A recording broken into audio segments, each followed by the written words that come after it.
ಹರೇ ಶ್ರೀನಿವಾಸ. ಯಸ್ಯ ವಾ ಕಾಮಧೇನುರ್ನ ಕಾಮಿತಾರ್ಥಾನ್ ಪ್ರಯಚ್ಛತಿ ಸೇವೇತಂ ಜಯ ಯೋಗೀಂದ್ರಂ ಕಾಮವಾಣಚ್ಚಿದಂ ಸದಾ ಚಿತ್ರೈರ್ಪದೈಶ್ಚ ಗಂಭೀರೈ ವಾಕ್ಯೈರ್ಮಾನೈರ್ನ ಖಂಡಿತೈಃ ಗುರುಭಾವಂ ವ್ಯಂಜಯಂತಿ ಧಾಟಿ ಶ್ರೀ ಜಯತೀರ್ಥವಾಗ್. ಶ್ರೀ ಗುರುಭ್ಯೋ ನಮಃ. ಗುರುಪೌರ್ಣಿಮಾ ನಿಮಿತ್ತ ಟೀಕಾಕೃತ್ಪಾದರ ಶ್ರೀಮದ್ ಜಯತೀರ್ಥರ ಒಂದೆರಡು ಮಾತುಗಳನ್ನು ಹೇಳುವ ಪ್ರಯತ್ನ ಮಾಡುತ್ತೇನೆ. ಟೀಕಾಕೃತ್ಪಾದರ ಮಾಡುವ ಅನೇಕ ಸಾಧನೆಗಳಲ್ಲಿ ಅವರು ಮಾಡುವ ಜ್ಞಾನ ಭಕ್ತಿ ವೈರಾಗ್ಯಗಳು ಬಹಳ ಮುಖ್ಯವಾದದ್ದು.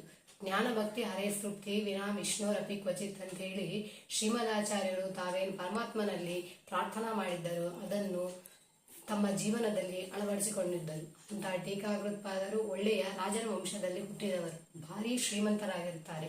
ಇವರ ಪೂರ್ವಾಶ್ರಮದ ಹೆಸರು ರಘುನಾಥ ನಾಯಕ. ಧೋಂಡೋಪಂತರ ವಂಶದಲ್ಲಿ ಹುಟ್ಟಿದವರು. ಒಂದು ಬಾರಿ ಬೇಟೆ ಆಡಬೇಕಂತ ಹೇಳಿ ಕುದುರೆ ಏರಿ ಬೇಟೆ ಆಡುವುದಕ್ಕಾಗಿ ಹೋಗ್ತಾರೆ. ಬೇಟೆ ಆಡುವ ಸಂದರ್ಭದಲ್ಲಿ ಬಾಯಾರಿಕೆಯಾಗಿ ನೀರು ಕುಡಿಯಬೇಕು ಅಂತ ಹೇಳಿ ನದಿ ತೀರಕ್ಕೆ ಬರ್ತಾರೆ. ಕುದುರೆಯಿಂದ ಕೆಳಗಡೆ ಇಳಿಯದೆ ಬಾಯಿ ಹಚ್ಚಿ ನೀರು ಕುಡಿಯುತ್ತಾರೆ. ಅಂದರೆ ಆ ರಾಜರ ಶೈಲಿ ಅದು. ಅದನ್ನು ಅಕ್ಷೋಭ್ಯ ತೀರ್ಥರು, ಆಗಿನ ಉತ್ತರಾದಿ ಮಠದ ಪೀಠಾಧಿಪತಿಗಳು, ಮಹಾಜ್ಞಾನಿಗಳು, ಮಹಾ ತಪಸ್ವಿಗಳು, ಪರಮ ವೈರಾಗಿಗಳು ಇವರು ಅದನ್ನು ನೋಡುತ್ತಾರೆ. ಆ ದೃಶ್ಯವನ್ನು ನೋಡಿ ಕಿಂ ಪಶು ಪೂರ್ವದೇಹೆ, ಈ ಒಂದೇ ಮಾತಿನಿಂದಲೇ ಆ ರಘುನಾಥ ನಾಯಕನಿಗೆ ಪೂರ್ವ ಜನ್ಮದ ಸ್ಮರಣೆ ಆಗ್ತದೆ. ಅಂದರೆ ಶ್ರೀಮದಾಚಾರ್ಯರ ಕಾಲದಲ್ಲಿ ಎತ್ತಾಗಿ ಜನಿಸಿ ಗ್ರಂಥಗಳನ್ನು ಹೊತ್ತು ಪಾಠ ಕೇಳಿ ಮುಂದೆ ಈ ಎತ್ತೇ ನನ್ನ ಗ್ರಂಥದ ವ್ಯಾಖ್ಯಾನ ಬರೆಯುವುದೆಂದು ಹೇಳಿಸಿಕೊಂಡವರು ಈ ಜಯತೀರ್ಥರು. ಆ ಜನ್ಮದ ಸ್ಮರಣೆ ಆಗ್ತದೆ. ಆ ಸ್ಮರಣೆಯಿಂದಲೇನೆ ರಘುನಾಥ ನಾಯಕ ನಾನೇನು ರಾಜನಾಗಿ ಭೋಗಗಳನ್ನು ಅನುಭವಿಸ್ತಾ ಇದ್ದೀನಿ, ಹೀಗಾಗಬಾರದು, ಸಾಧನ ಮಾಡಿಕೊಳ್ಳಬೇಕು, ಸನ್ಯಾಸವನ್ನು ಸ್ವೀಕಾರ ಮಾಡಬೇಕು ಅಂತ ಹೇಳಿ ಅಕ್ಷೋಭ್ಯ ತೀರ್ಥರಲ್ಲಿ ಪ್ರಾರ್ಥನಾ ಮಾಡ್ತಾನೆ. ಅಕ್ಷೋಭ್ಯ ತೀರ್ಥರು ಹೇಳ್ತಾರೆ, ನಿಮಗೆ ಸಣ್ಣ ವಯಸ್ಸು ಇದೆ, ನಿಮ್ಮ ತಂದೆಯನ್ನು ಕೇಳಿಕೊಂಡು ಬನ್ನಿ, ನಾವು ಆಶ್ರಮವನ್ನು ಕೊಡುತ್ತೇವೆ ಅಂತಂದು ಹೇಳ್ತಾರೆ. ರಘುನಾಥ ನಾಯಕ ಅವನ ತಂದೆಯ ಕಡೆ ಬಂದು ನಾನು ಆಶ್ರಮವನ್ನು ಸ್ವೀಕಾರ ಮಾಡ್ತೇನೆ ಅಂತಂದು ಹೇಳ್ತಾನೆ. ಆಗ ಅವನ ತಂದೆ ಹೇಳ್ತಾನೆ, ಇಲ್ಲ ಬೇಡ, ನೀನು ಒಂದೇ ಮಗ ಇರೋದು, ನೀನು ಆಶ್ರಮವನ್ನು ತೆಗೆದುಕೊಳ್ಳಬೇಡ ಅಂತ ಹೇಳಿ ಇಬ್ಬರು ಕನ್ಯೆಯರನ್ನು ನೋಡಿ ವಿವಾಹ ಮಾಡ್ತಾರೆ. ಆ ಇಬ್ಬರು ಕನ್ಯೆಯರು ರಘುನಾಥ ಇರುವ ಸ್ಥಳಕ್ಕೆ ಹೋಗ್ತಾರೆ. ಹೋಗಿದಾಗ ಸರ್ಪರೂಪವನ್ನು ತೋರುತ್ತಾರೆ. ಆ ಸರ್ಪರೂಪವನ್ನು ನೋಡಿ ಆ ಇಬ್ಬರು ಕನ್ಯೆಯರು ಭಯಭೀತರಾಗಿ ಅಲ್ಲಿಂದ ಓಡಿ ಹೋಗ್ತಾರೆ. ಅವಾಗ ಅವನ ತಂದೆ ಹೇಳ್ತಾನೆ, ನೀವು ಸಾಮಾನ್ಯರಲ್ಲ, ನಾವು ನಿಮ್ಮನ್ನ ಸಾಮಾನ್ಯ ಮನುಷ್ಯರಂತೆ ವ್ಯವಹಾರ ಮಾಡಿದ್ದೇವೆ, ಕ್ಷಮೆ ಮಾಡಿ ನೀವು ಆಶ್ರಮವನ್ನು ಸ್ವೀಕಾರ ಮಾಡಿ ಅಂತಂದು ಹೇಳ್ತಾರೆ. ಅಕ್ಷೋಭ್ಯ ತೀರ್ಥರು ರಘುನಾಥ ನಾಯಕನಿಗೆ ಸನ್ಯಾಸವನ್ನು ಕೊಟ್ಟು ಜಯತೀರ್ಥ ಎಂಬ ಸಾರ್ಥಕ ನಾಮವನ್ನು ಕೊಡ್ತಾರೆ. ಜಯತೀರ್ಥರು ಪೀಠವನ್ನು ಏರಿ ಅನೇಕ ಸಾಧನೆಗಳನ್ನು ಮಾಡ್ತಾರೆ. ಮೊದಲನೆಯದಾಗಿ ಅವರ ವೈರಾಗ್ಯದ ಬಗ್ಗೆ ಹೇಳಬೇಕು ಅಂತಂದರೆ, ಅವರು ಅಷ್ಟು ದೊಡ್ಡ ಮನೆತನದಿಂದ ಬಂದಿದ್ದರೂ ಕೂಡ ಮಠ ಮಂದಿರಗಳಲ್ಲಿ ಇರದೆ ಸಣ್ಣ ಗುಹೆಯಲ್ಲಿ ಇದ್ದು ಜೀವನವನ್ನು ಮಾಡುತ್ತಿದ್ದರು. ಇವತ್ತು ಅವರ ಸ್ಮರಣೆಯಿಂದಲೇನೆ ನಮಗೆ ಏನೆಲ್ಲ ಸಿಗ್ತಾ ಇದೆ. ಅವರ ಶಕ್ತಿಯಿಂದಲೇ ಅವರು ಏನಾದರೂ ಮಾಡ್ಬೋದಾಗಿತ್ತು, ಮಠ ಮಂದಿರಗಳಲ್ಲಿ ಇರಬಹುದಾಗಿತ್ತು. ಆದರೆ ಅವರು ವೈರಾಗ್ಯದಿಂದ ಇರಬೇಕು ಅಂತ ಹೇಳಿ ಸಣ್ಣ ಗುಹೆಯಲ್ಲಿ ಇದ್ದು ಪಾಠ ಪ್ರವಚನ ಮಾಡುತ್ತಾ ಉಪಜೀವನವನ್ನು ಮಾಡುತ್ತಿದ್ದರು.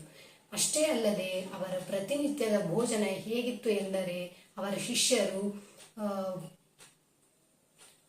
ಶಿಷ್ಯರು ಭಿಕ್ಷಾಟನೆ ಮಾಡಿ ಬಂದು ಭಿಕ್ಷೆಯಲ್ಲಿ ಬಂದಂತಹ ನುಚ್ಚು ಇತ್ಯಾದಿಗಳನ್ನು ಸ್ವೀಕಾರ ಮಾಡಿ ಜೀವನವನ್ನು ಮಾಡ್ತಾ ಇದ್ದರು.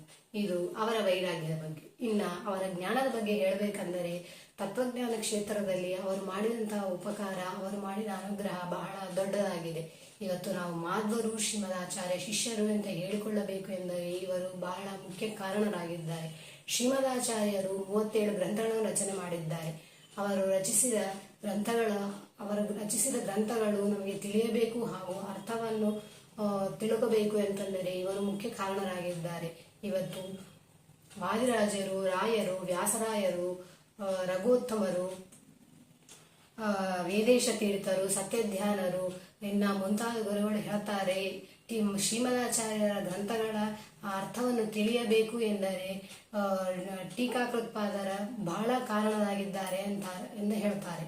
ಅದರಲ್ಲಿಯೂ ರಾಯರು, ಮಹಾಜ್ಞಾನಿಗಳು ಅವರು ಹೇಳ್ತಾರೆ, ಪ್ರತ್ಯಕ್ಷಂ ಪ್ರತಿಪದಂ ಅನೇಕ ಕೋಟಿ ಗರ್ಭಿತಂ ಅಂತ. ಒಂದೊಂದು ಅಕ್ಷರಗಳು ಅನೇಕ ಅರ್ಥಗಳು ಹೇಳ್ತವೆ. ಟೀಕಾಕೃತ್ಪಾದರ ವಾಕ್ಯಗಳು ಅಂತ ಹೇಳ್ತಾರೆ. ಹಾಗಾಗಿ ಅವರು ಮಾಡಿದಂತಹ ಈ ತತ್ವಜ್ಞಾನ ಕ್ಷೇತ್ರದಲ್ಲಿ ಅವರು ಮಾಡಿದ ಅನುಗ್ರಹ ಬಹಳ ದೊಡ್ಡದಾಗಿದೆ. ಇನ್ನು ಇವರು ಅನೇಕ ಗ್ರಂಥಗಳನ್ನು ರಚನೆ ಮಾಡಿದ್ದಾರೆ. ಶ್ರೀಮದಾಚಾರ್ಯರ ಗ್ರಂಥಗಳಿಗೆ 18 ಟೀಕಾಗಳನ್ನು ರಚನೆ ಮಾಡಿದ್ದಾರೆ ಮತ್ತು ಸ್ವತಂತ್ರವಾಗಿ 3 ಗ್ರಂಥಗಳನ್ನು ರಚನೆ ಮಾಡಿದ್ದಾರೆ. ಪೂರ್ಣವಾಗಿ 21 ಗ್ರಂಥಗಳನ್ನು ರಚನೆ ಮಾಡಿದ್ದಾರೆ. ಇದು ಎಲ್ಲ ಅವರ 20 ವರ್ಷದಲ್ಲಿ ಮಾಡಿದಂತಹ ಸಾಧನೆ. ಇದು ಅವರ ಜ್ಞಾನದ ಬಗ್ಗೆ. ಇನ್ನು ಅವರ ಭಕ್ತಿಯ ಬಗ್ಗೆ ಹೇಳಬೇಕು ಎಂದರೆ ಪ್ರತಿನಿತ್ಯದಲ್ಲಿಯೂ ಸಂಸ್ಥಾನ ಪೂಜೆ, ಪಾಠ, ಪ್ರವಚನ, ರಾಮದೇವರ ಪೂಜೆ ಮಾಡಬೇಕು. ಗುರುಗಳ ಸೇವೆಯನ್ನು ಮಾಡಬೇಕು. ಶ್ರೀಮದಾಚಾರ್ಯರ ಮೇಲೂ ಅಷ್ಟೇ ಭಕ್ತಿ. ಶ್ರೀಮದಾಚಾರ್ಯರಿಂದ ಸಾಕ್ಷಾತ್ತಾಗಿ ಪಾಠವನ್ನು ಕಲಿತಿದ್ದರೂ ಕೂಡ ಅವರಿಗೆ ಪೀಠವನ್ನು ಕೊಟ್ಟಿದಂತಹ ಅಕ್ಷೋಭ್ಯ ತೀರ್ಥರ ಮೇಲೆ ಅಷ್ಟೇ ಭಕ್ತಿ ಮತ್ತು ಸೇವೆಯನ್ನು ಮಾಡ್ತಾ ಇದ್ದರು ಎಂದು ನಾವು ಇಲ್ಲಿ ತಿಳಿದು ಬರ್ತಾ ಇದ್ದೀವಿ. ಅಂತಹ ಮಹಾಮಹಿಮೋಪೇತರಾದ ಶ್ರೀಮದ್ ಜಯತೀರ್ಥರು ಅನುಗ್ರಹ ನಮ್ಮ ಮೇಲೆ ಯಾವಾಗಲೂ ಇರಬೇಕು. ಅವರು ತಮ್ಮ ಜೀವನದಲ್ಲಿ ಮುಖ್ಯವಾಗಿ ಏನು ಉದ್ದೇಶ ಇಟ್ಟುಕೊಂಡು ಮಾಡಿದ್ದರೋ ಜ್ಞಾನ ಭಕ್ತಿ ವೈರಾಗ್ಯಗಳು ಅದನ್ನೆಲ್ಲ ನಮಗೆ ಕೂಡ ಟೀಕಾಕೃತ್ಪಾದರು ಜ್ಞಾನ ಭಕ್ತಿ ವೈರಾಗ್ಯಗಳು ಕೊಟ್ಟು ಉದ್ಧಾರ ಮಾಡಬೇಕು ಎಂದು ಗುರು ಪೌರ್ಣಿಮಾ ನಿಮಿತ್ತ ಈ ಒಂದೆರಡು ಮಾತುಗಳನ್ನು ಗುರುಗಳ ಪಾದಾರವಿಂದಗಳಲ್ಲಿ ಸಮರ್ಪಣೆ ಮಾಡ್ತೇನೆ. ಶ್ರೀ ಕೃಷ್ಣ ಅರ್ಪಣಮಸ್ತು.